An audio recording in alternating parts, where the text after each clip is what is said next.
ინტენსიური დიპლომატიის შემდეგ უკრაინის პრეზიდენტი კვლავ ომში ბრუნდება.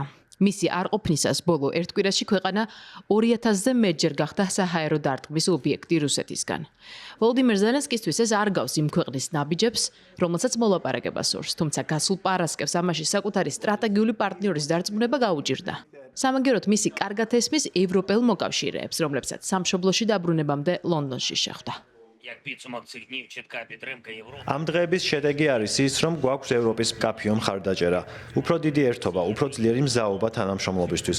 Ყველა გაერთიანებულია ერთი აზრის ირგვლივ, რომ მშვიდობა უნდა იყოს რეალური და რომ საჭიროა რეალური უსაფრთხოებითი გარანტიები. ესაა ჩვენი, ევროპელების, მთელი კონტინენტის პოზიცია. გაერთიანებული სამეფოს, ევროკავშირის, ნორვეგიისა და თურქეთის.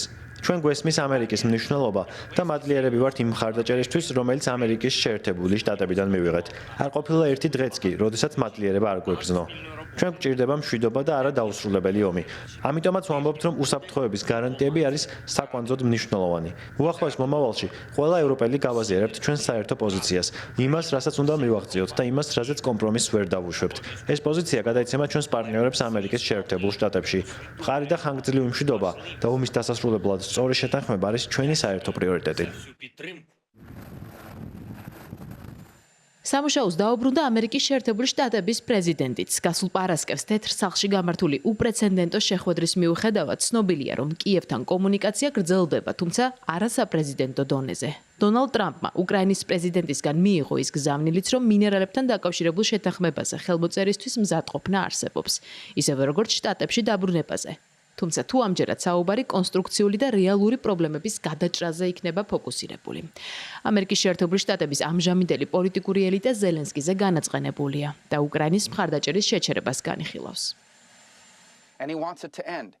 მას სურს დაასრულოს ომი. როგორაა ეს შესაძლებელი? პასუხი მარტივია. ამისათვის ერთადერთი გზა არსებობს, რომ ვლადიმერ პუტინი მიუჯდეს მოლაპარაკებათა მაგიდას. და ამ წუთას პრეზიდენტი ტრამპი არის ერთადერთი ადამიანი დედამიწაზე, რომელსაც აქვს შანსი ეს გააკეთოს და ნახოს, თუ რა შემთხვევაში დაასრულებს რუსეთი ომს.